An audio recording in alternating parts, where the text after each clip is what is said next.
Perkenalkan, kami dari kelompok Ekowisata Desa Boti, Kecamatan Kie, Kabupaten Timur Tengah Selatan. Pada video kali ini kami akan menjelaskan hasil survei dan observasi kami di Desa Boti dengan 7 konsep ekowisata dan Trihita Karana. Namun sebelum itu, perkenalkan, nama saya Agus Maria Jaha. Nama saya Apriliana Mujalapedi. Dan saya Elvira Mede. Selamat menyaksikan video kami.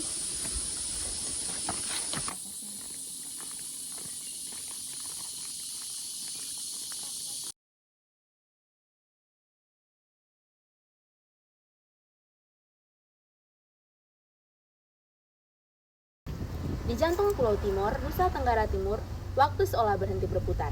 Selamat datang di Desa Boti, Kabupaten Timur Tengah Selatan, sebuah wilayah yang bukan sekedar pemukiman, melainkan benteng terakhir bagi keaslian suku Meto. Di sini modernitas bukanlah tujuan. Masyarakat Boti Dalam memilih setia pada akar melalui keyakinan halaika, sebuah prinsip hidup yang menjaga harmoni total antara manusia, alam, dan sang pencipta.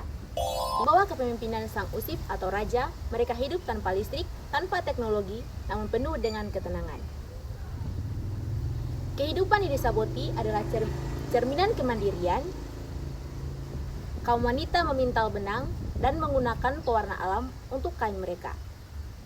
Para pria membuat rambut mereka panjang dan berkonde sebagai simbol penghormatan pada alam. Mereka memiliki sistem kalender unik, yakni 9 hari dalam seminggu, di mana setiap harinya memiliki makna filosofi tersendiri.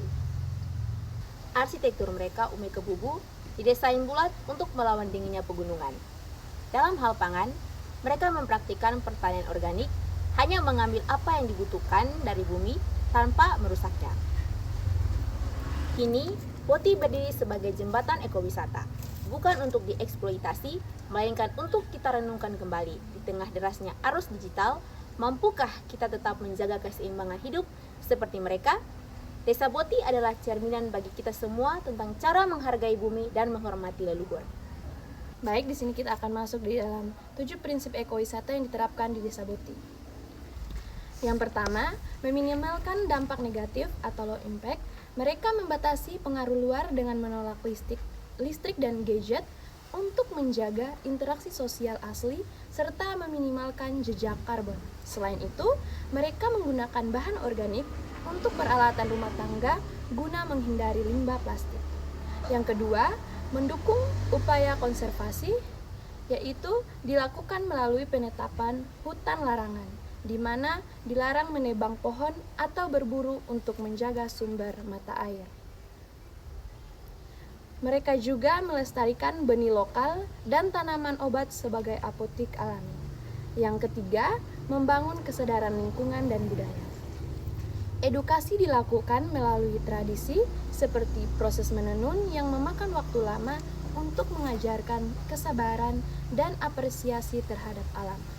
Setiap tahap pertanian juga diawali dengan rasa syukur untuk menyadari bahwa manusia adalah bagian dari alam. Yang keempat, memberikan manfaat ekonomi bagi komunitas lokal. Pendapatan langsung diperoleh dari penjualan kain tenun ikat berkualitas tinggi tanpa perantara. Selain itu, penyediaan homestay adat dan jasa pemandu lokal menciptakan perputaran uang di dalam desa tersebut. Yang kelima, memasukkan budaya lokal dan keterlibatan masyarakat, yaitu segala keputusan terkait ekowisata diambil melalui musyawarah adat di bawah pimpinan raja atau usif. Wisatawan dilibatkan langsung dalam aktivitas harian seperti memasak jagung bose atau memintal kapas.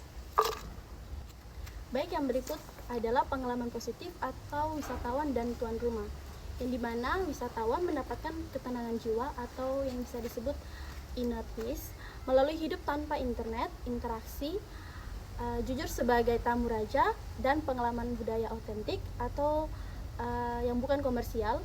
Dan sebagai tuan rumah, itu kehadiran tamu meningkatkan kebanggaan warga atas tradisi mereka, memotivasi generasi muda melestarikan adat, dan membuka wawasan tanpa kehilangan jati diri. Yang berikut adalah etika dan keamanan.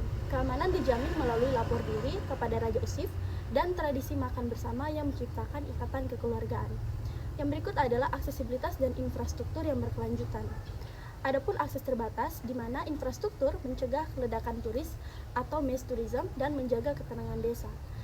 Pada bagian bangunan rumah lingkungan, penggunaan umeku bubu atau rumah bulat dari bahan alam yang adaptif terhadap iklim tanpa perlu alat elektronik.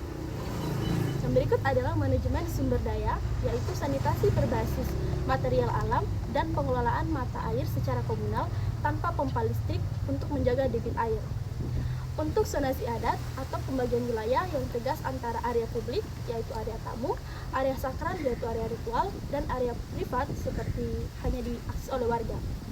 Adapun implementasi falsafah dalam Trihitakarana, yaitu keseimbangan Trihitakarana. Meskipun berbeda istilah, suku Boti menerapkan prinsip keseimbangan Trihitakarana. Yang pertama adalah hubungan dengan Tuhan atau halaika, itu penghormatan kepada Uisneno atau penguasa langit dan Uispa, penguasa bumi, melalui ritual doa setiap sebelum dan sesudah beraktivitas di alam. Hubungan dengan sesama, itu sistem sosial yang unik. Pencuri tidak dihukum melainkan dibantu agar mandiri.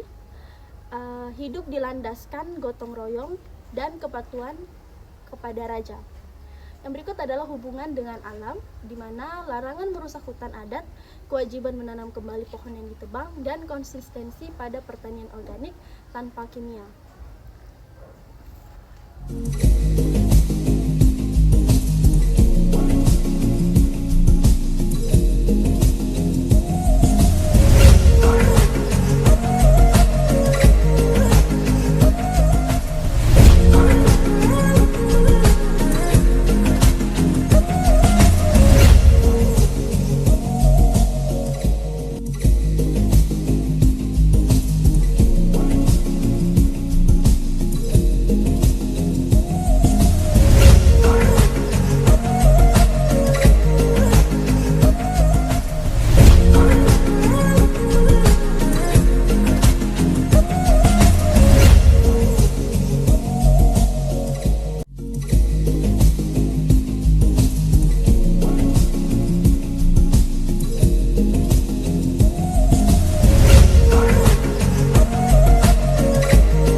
Jadi kesimpulan ekowisata di Desa Boti adalah teladan nyata dari keseimbangan hidup, di mana modernitas ditolak bukan karena ketinggalan, melainkan demi menjaga identitas spiritual dan kelestarian alam. Keberlangsungan suku Putih membuktikan bahwa kebahagiaan dan keamanan dapat dicapai melalui kesederhanaan, gotong royong, dan kepatuhan pada akar leluhur di tengah arus globalisasi. Sekian video presentasi dari kelompok kami. Terima kasih.